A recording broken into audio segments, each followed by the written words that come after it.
Welcome to the Life-Giving Leader Podcast.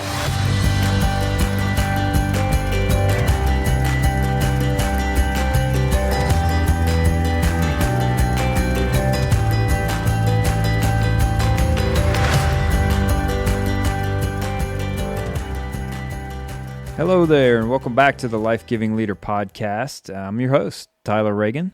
Today, I have the privilege of sitting down with Tricia Sciortino, who is the CEO of Belay Solutions and who took over from some good friends of mine as the CEO, the owners, Bryan and Shannon Miles. And so we're going to talk all about that as we talk to another leader who's leading something they didn't start. And she has a unique story in the fact that she stepped into something and got promoted from within. And so I think for some of you listening, this is going to tie right into your story and where you are. And I just pray that it can be a helpful conversation for you. Couple quick updates here on the Life-Giving Leader Podcast. In the next couple weeks, I'm going to tell you about some of the things we've got going at the Life-Giving Company. When I started it, I started it 10 years ago, but when I went full-time 2 years ago, I had a lot of people asking me, are you going to be a one-man shop or are you going to be a business? And early on, I said a one-man shop, but what is happening is God is just opening the doors and the opportunities to serve more churches through coaching and consulting and leadership training that starting to build a team of people around who can help do these things. And so if you're listening and you're a church leader, you're a pastor, and you're starting to go, yeah, I'd love to do some of that. Maybe have somebody come in and do a culture audit of where we are and what we need to be working on. Maybe you're a business and you want to do events. So we're kind of building a team to help create creative things and help come up with themes and content and ideas and even potentially execute on some of that stuff. Maybe it's tied into what we're talking about with leading things you didn't start, and you've taken over something and you want to be coached on that specific transition for 6 months or a year. We're starting to build out what that looks like, but I just want to kind of tease that up for you because I really do believe that God is opening doors for the Life-Giving Company to grow and to be able to reach additional leaders. There's an additional piece that I'm going to tell you about later, but I'm really excited about it. I'm trying to just follow the Lord along as He gives me some direction and some opportunities that, quite frankly, are just more than I can handle right now, which always means that, not always, but in this situation, really sense that God is allowing me to expand the Life-Giving Company a little bit. So, other update, played golf this morning. My handicap is still hovering in that 3.6 to 3.8 range, for those of you who were wondering. So, I cannot believe that it is mid-March. My wife's birthday is coming up. Spring break is coming up. Some of you are probably already on spring break. I can't believe that summer is just a scary little 8 weeks or so away. Just a lot going on, but I have been praying a lot that those of you who are listening are just continuing to fight to lead well. Praying that we as a family and you as leaders of families in different areas, that you will figure out some sort of rhythm for the summer to get some rest, to get some rhythm in place, to get some renewal. We are still recruiting, filling up our June 10-10 project trips. So if you're a pastor and you want to be a part of this, we are honestly considering doing a business leader 10-10 project. Project 3 would be a business leader event or a group starting in the fall. And so if you're interested in something like that, you can go to 1010project.com. So all the things. Best way, if you want to just communicate with me, just send me a DM on Instagram at Tyler Reagin, and we can talk about all the things you're thinking about or what's going on. We are, honestly, in the next couple of weeks, we'll be updating tylerreagin.com, at Life-Giving Leader. Good gracious. Do you guys hear this? My brain is in too many places. Lifegiving.co is the home place of Life-Giving Company and this podcast, and so you can go there. See, most people would edit all that stuff out. Not me. I'm just like, this is just what you do. Your brain disconnects, and then you move on. So really grateful for you guys. If you enjoyed the podcast, I know we took a little hiatus. Oh my gosh. We took a little siesta. Man, it was a combination of hiatus and siesta is what just happened. We took a little break, and now we're kicking back here with season 2. So this is episode 2 of season 2. Actually, this week, recording some amazing new talks, new interviews with people like Kevin Queen from Crosspoint Church in Nashville.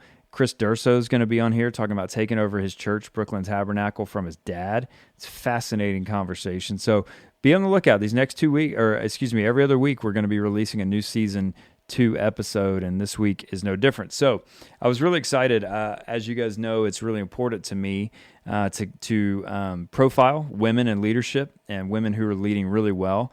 And Tricia Sciortino is one of those women. I've just watched and known her rise through the ranks at Belay Solutions, and now she's the CEO, and she took over leading something she didn't start. So really excited about this conversation. Bryan and Shannon Miles, who own Belay, who started Belay, who cashed out their 401ks to start a business after doing ministry for a season, and now have been able to develop not just this business, but a few others. Bryan would be a mentor to many young business leaders. He does that on a regular basis, and I would count myself in that category. I'm grateful for him and the way that he leads. And so you'll find out a little bit more about what Belay is as we talk about this. And so just really grateful for my time with Tricia Sciortino.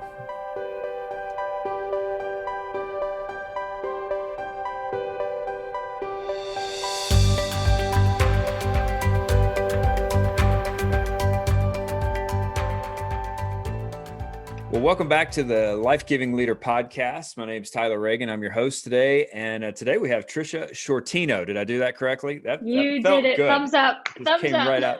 Tricia is with us. She is the CEO of Belay. And this is fun for me because I've watched Belay Solutions grow for years under the leadership of Bryan and Shannon Miles. And what Tricia has done is come in as the CEO of this company. And it's fascinating because you're working with two leaders who actually started another company called Own Not Run. And so I think there's a lot of insights that you're going to have for our listeners around leading things you didn't start. And so thanks for being a part, Tricia.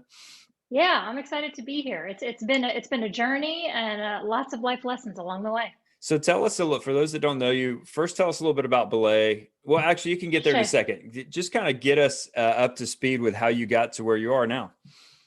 Yeah, so I'm going to make a long story short. Great. I'm not good at that, for the record.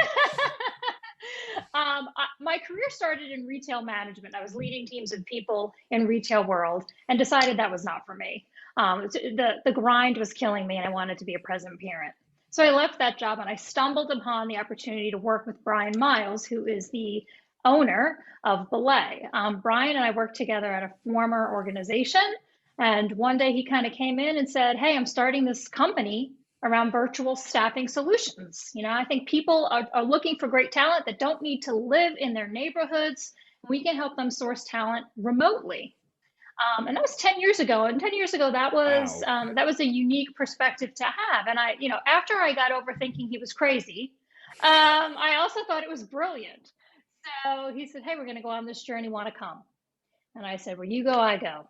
Yeah. And so off started the startup of what now is Belay 10 years later. So Belay was founded off the idea and the concept that he believed we could find people, great talent that were in other regions and areas of the organization. And we knew it worked because we were doing it that way. He is based out of Atlanta, Georgia, and I'm based out of Charlotte, North Carolina. And we had worked together for 5+ years and had a great working relationship. Conceptually, we knew this was going to work. So that's kind of the roadmap of my career, really, getting us, piggybacked up to Belay. Where did you, what were you doing at first? What was your kind of initial roles and stuff? Yeah, I mean, jack of all trades was my title. No, it should have been. I started out really being an assistant and doing whatever. So in the beginning, even pre-clients, it was creating foundations and processes and marketing materials and sales materials, because in the very, very beginning, it was Bryan just trying to find us our first few clients. Yeah. So it was a lot of sales support and booking him travel and getting him in front of people. Really, sales administration is really where my role started. Then as he started landing some deals and some contracts and some clients, I had the opportunity to then help with that. So, okay, we've got our first clients. How do we Yeah. onboard a client? How do we process payments? So a lot of back end operations is really what I started Yeah. Do you like that kind way of thing? back Is in the that early.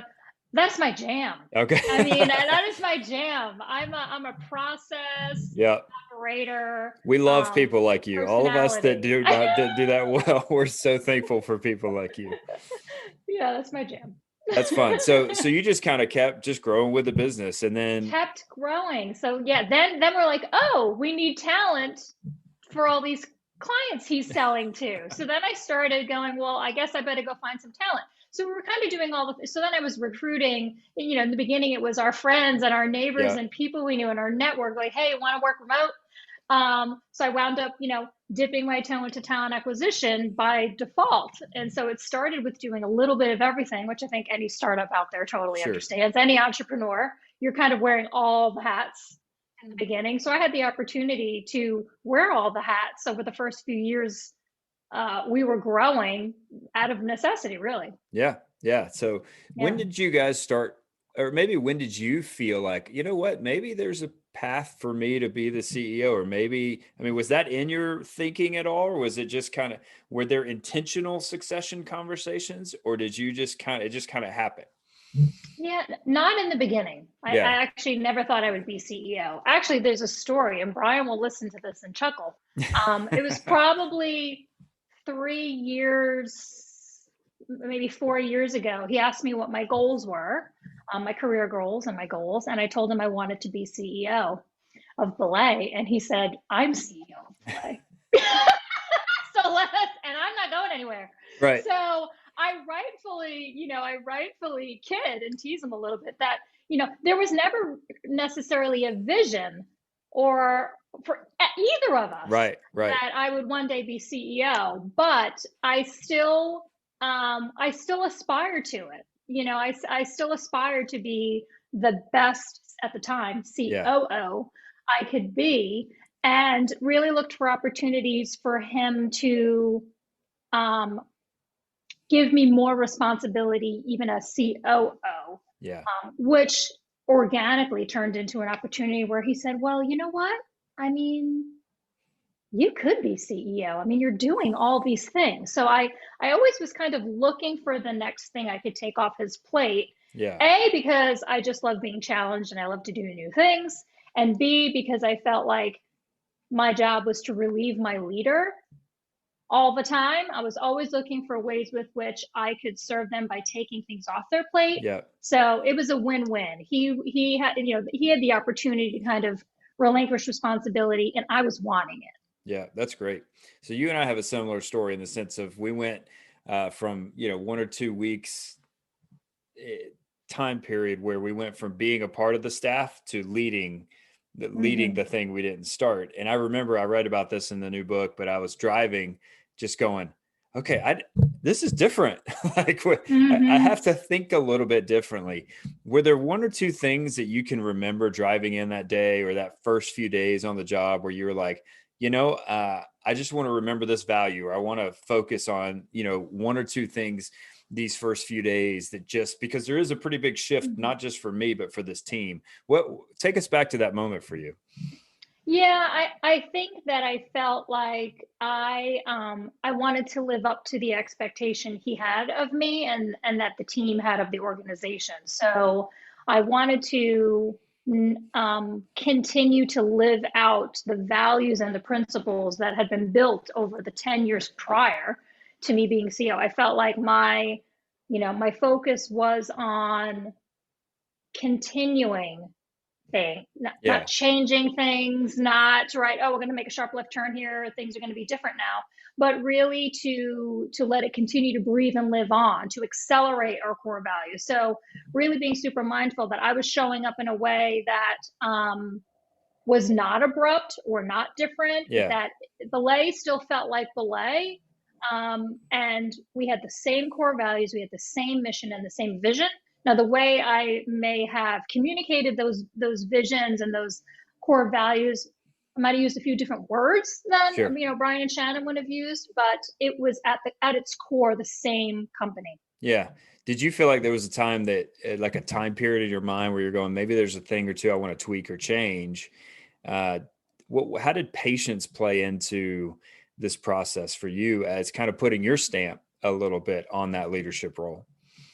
Yeah, I think first of all, I love change.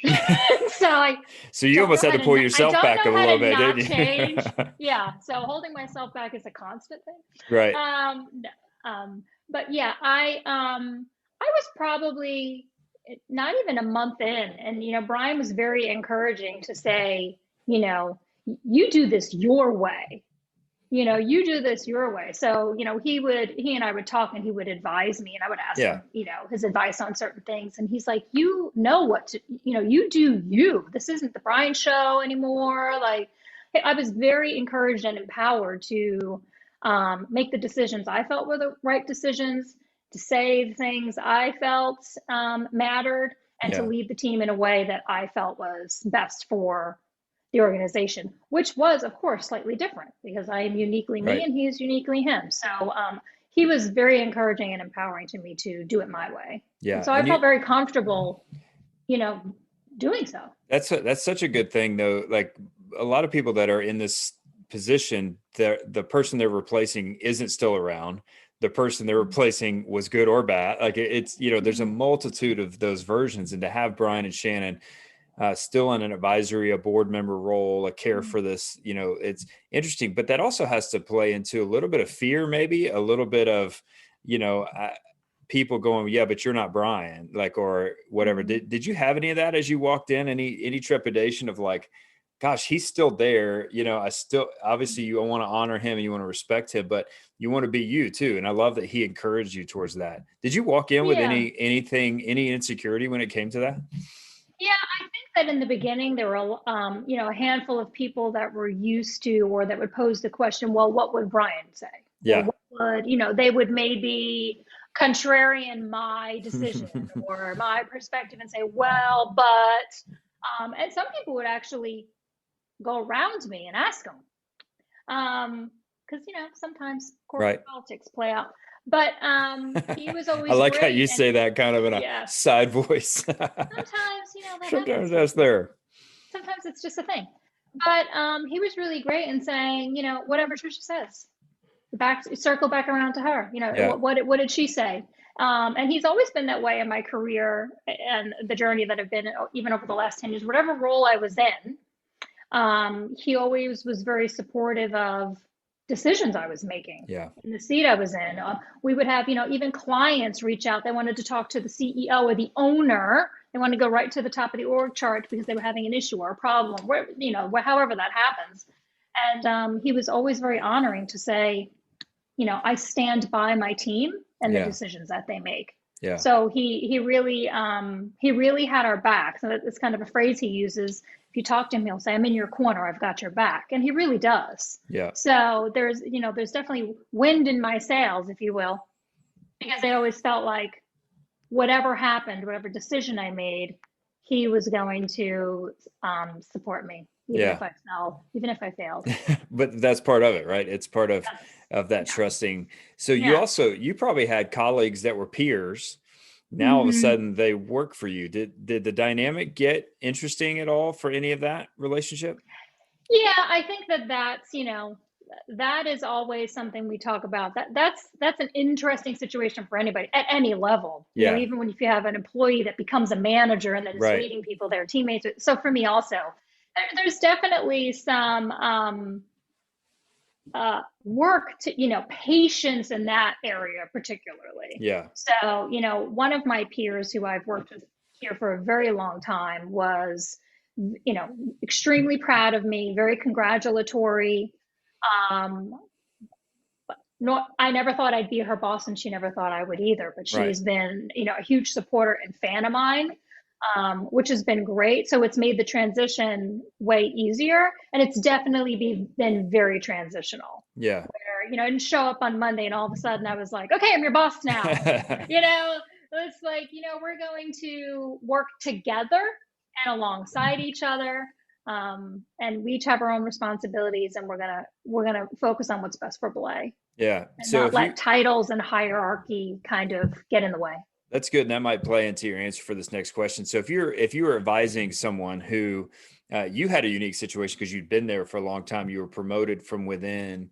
If somebody's coming into a team they didn't start, a team they didn't inherit, they're new to the organization, and they've got to get some people on board with them as the leader pretty early on. What's one or two things you've kind of learned along the way that would be helpful for them?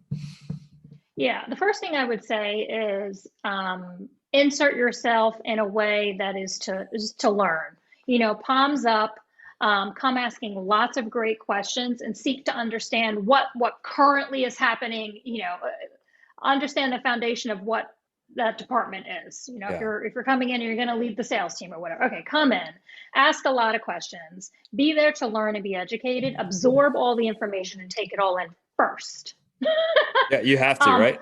you have to just learn, let them be the teachers for a minute, you know, let them teach you, let them educate you, take a stance of understanding and learning. Then when you've kind of filtered all the information and gathered all the intelligence, then I feel like you can start leading from that seat and say, okay, based on everything I've learned and I've gathered and that we've built a little bit of relational capital here. I know you a little bit. We've had some one-on-ones. I've, you know, communicated to you my style. Right. You know, I've communicated to you my goals for this department. Then I think you can move forward and start making some decisions and change if people will buy into the fact that you didn't rush into anything, Yeah. and that you took a seat of educating yourself before jumping in somewhere and just assuming, oh, we're going to change everything up. Yeah, So, that patience piece, I ended up writing 3 chapters on that because it's not a natural yeah, thing, but it's just so important, right? Like it's I think there's a piece too that there's patience for yourself, like as well. yeah, We got to be okay. Like it's going to take us some time to get our our feet under us and get our abilities kind of lined up. But I think what you just talked about is so important, like taking your time to learn the people, care for the people, and show them that you're, you know, a big part of that. I think Belay is one of the best at culture that I know of, and it's amazing. You guys have had to create it specifically when the idea came that we're going to be a virtual culture before that was really a mm-hmm. thing. Yeah. Can you talk about why culture matters so much and ways in which when somebody steps into a place maybe they didn't start, why culture would matter to evaluate but also to figure out ways to implement? Yeah, so for us, culture mattered because the Bryan and Shannon started this organization with the dream that they were going to start the company they always wanted to work for. They were trying to get out of the political correct rat race. They were trying to get out of corporate hierarchy. And they wanted to create an organization where everyone could uniquely be you and you actually enjoyed showing up to work. You were passionate about what you were doing, and it was a gift to people. It gave Yeah. flexibility and options to people that nobody had really seen before. And I was all on board with that. So we were all hung up on the true why is like, we're Yeah. going to make work a better thing. I was leaving a grind retail leadership job that I couldn't stand and going to an option where you could have flexibility, growth, you could love what you do. And so we tried to create an It's a organization crazy people idea, isn't loved. it? Right. We wanted to create a place that people loved to work at. And so if you're going to create an organization people want to work at, then you have to be really intentional about culture. Because at the end of the day, a paycheck is a paycheck, but you can get a Right. paycheck anywhere. Right. What's going to keep people is how they feel about their work. And so we spent a lot of time on our core values, injecting fun, making sure our team felt invested in training programs, being gracious and understanding, people's personal issues, knowing our people. Yeah. So we knew that those things were going to matter if we wanted to create a company that people wanted to come work at. And it's worked for us. Our retention rates are really high. We have very low employee turnover. People want to work here. And the benefit of that from a business perspective is if you have employees who want to show up to work every day, they are high performing. Yeah. They are all in, they are committed, they are dedicated. They are giving 100% of themselves, and you will find yourself running a very high performing team because you have a team of people that actually like showing up to work. Yeah. That's why it matters. Yeah, it's a big deal, and you've got to Yeah. model it too. Hmm. I think it's such a dance, right? When you first come into something like this that you didn't start. I love though that you had the advantage that most leaders don't get, which is you knew the culture, you love the culture, and you love the people that created the culture, and so Yeah. it allowed you to continue it, like you said Hmm. early on in this. And I think one of the things that's very obvious about Belay and Bryan and Shannon and yourself as leaders is, there's a lot of leaders that think my thank you note to the people that work for me is their paycheck. Well, that's not enough. I hate to say that, but like, Hmm. it's more than that. And the people that have been invested in a part of y'all's organization forever know that they mean more to you than just they get a paycheck. And so, well Absolutely. done, by the way. That's really Thank you. important. So, vision plays a big part in this as well, right? You got to have great Yeah. culture, but then you got to go, where are we going? And so you Hmm. stepped in, and I think the culture was great, the DNA was great, the people were great, but there's still got to be vision for something Hmm. the next season. How did you start articulating that? And what was one or two things you were thinking about as you were starting to create your vision for Belay? Yeah, so vision, luckily I had runway on vision.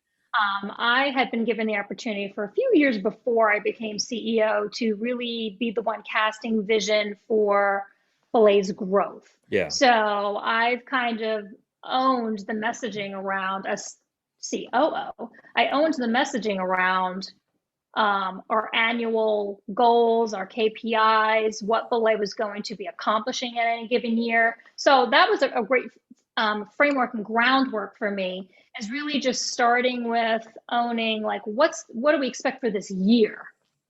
And then becoming CEO is able to really transition to that to be way more than that. And it's like, what is Belay in 3 years and 5 years? And then most importantly, tying that always back to, why, the core value of why we even exist. I mean, most people will glaze over when we say, oh, we sure. want to we want to grow to have 10,000 clients.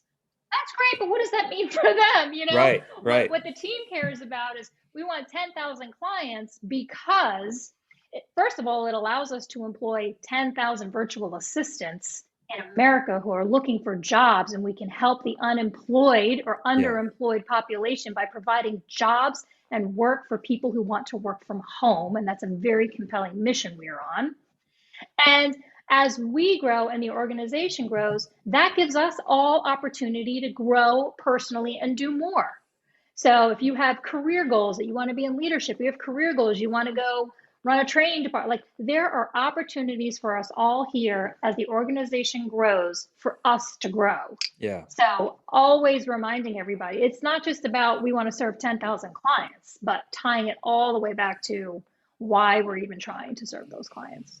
That's good. You guys might articulate this already, but let's put the shoe on the other foot. You've got a new employee starting tomorrow. They're coming to join the Belay team.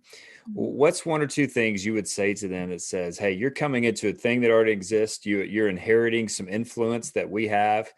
What's one or two things you would encourage those leaders with to kind of be able to seamlessly come apart and grow really early on in their time with you?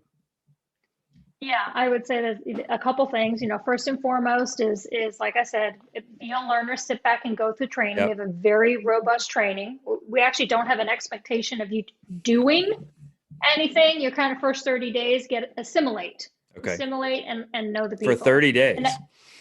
yeah, That's really unusual, right? Like that's a yeah. pretty intense onboarding process.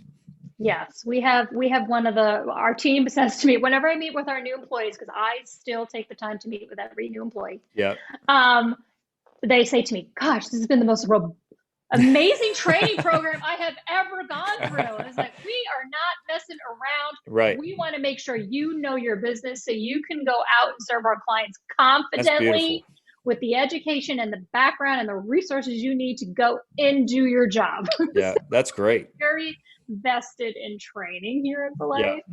So Yeah. it's focus on just getting trained up in the beginning. And the next thing I would say is we believe in momentum, and we believe we create momentum. So we move very quickly and very fast, and we have a very high performing, high capacity team. So usually I say that to people, and they think, yeah, okay. I mean, I get it. And then they actually get here and they go, Oh, oh, okay. there it You is. mean you want it by tomorrow, not next Friday. That's right.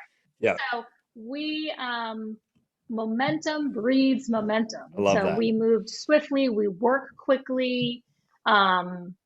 Speed is one of the things that are important, just because we know that it's like it's like a wheel that really creates force for us to keep growing. Absolutely. So we keep charging forward.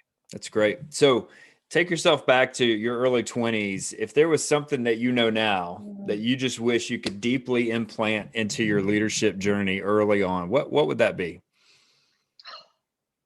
That's funny question. My 25-year-old self, I would tell her to not take herself so damn seriously. Yeah. I Yeah. was humble yourself, girl. Humble yourself. When I was younger, and I think maybe we see this, I was a young leader, and I was probably overconfident in my leadership when I was younger. I think the older I get and the more opportunities I have to lead and the different people I lead, the more I realize how little I knew when I was 25 and I thought I knew everything. Yeah. Yeah. But that's so critical, right? We just take ourselves so serious, and then Yeah. you watch over time, you start realizing, it really doesn't rise or fall on me. Like I have a really important part to play, but I'm going to put that in the right perspective and be able to be a part versus always feeling like I have to lead the part. That's good. I like that. Yeah, I think reminding ourselves frequently we were actually all replaceable. Yeah.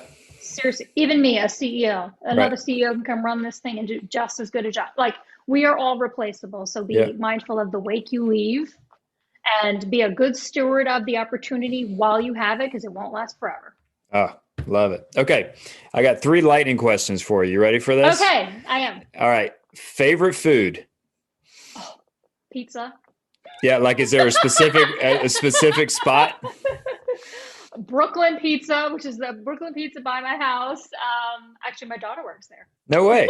So that works out. So sometimes we get half price pizzas. I love that. Pizza. I'm Italian girl, so I know. good pizza. Yeah. Favorite movie of all time? Oh, God. The first thing that came to mind was Gladiator. Yeah, it's a great movie. I love an epic war. I love an epic battle where at the guy wins in the end. Yeah. Just love an what a great movie battle. too. Yeah. That is such a classic. All right, last one. This might be tough for you, but it seems like you're good at answering these quick. If you could pick one band, and you can listen to all their music for the rest of 2021, that's the only group you can listen to, or band or singer or whatever. That's the only thing you can listen to, but you can listen to all of it. What would that be? Oh gosh, that is a really hard one. I'm gonna say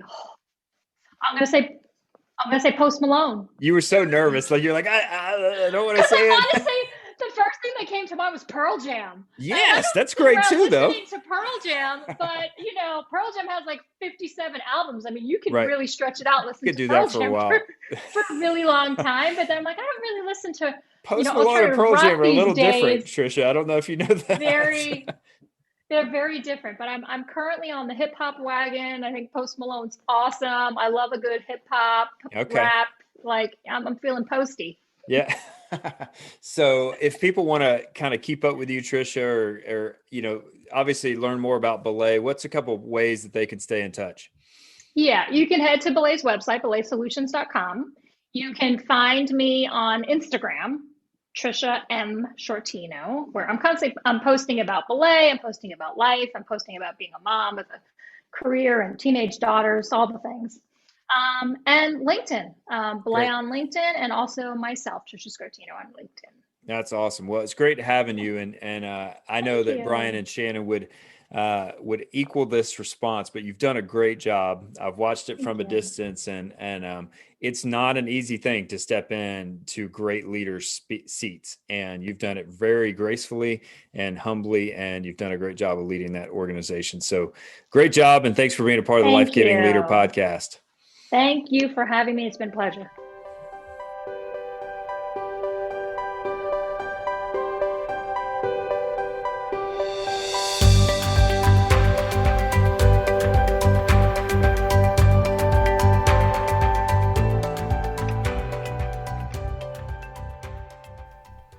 Thank you, Tricia. If you want to follow along with Tricia, you can go to @Tricia Sciortino. It's SCIORTINO.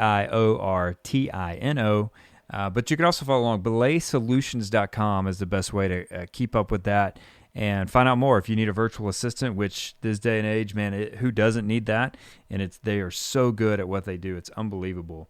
But also, if you need an accountant or bookkeeping or any of the other services they offer, they are the best at it. So BelaySolutions.com to find out more. But hey, want to say a quick thank you to all of you who bought Leading Things You Didn't Start, who have supported it. We're just getting started with it. It's 2 weeks as I record this, the 2-week anniversary. And I got to be real honest, it has really done some great things, but also just it makes you insecure. If you've ever released some sort of content in the world and give people a chance to judge what you've done, it's hard. I know I got a 2-star review on Amazon by some guy that said, or person, I don't know if it was a guy or a girl, that said that they felt like it was too simple. Which part of what I say in chapter 1 is that I feel like in leadership we overcomplicate things, and so maybe that's, even though it's a 2-star review, it's a compliment deep down. So, but just thank you if you've read it. I'd love for you to go to Amazon and review it. That would be super helpful, and even just share maybe what's your favorite part of it. And anyway, so thanks for being a part of the Life Giving family, and we'll see you in a couple weeks for the next episode in season 2 of the Life Giving Leader. See you soon.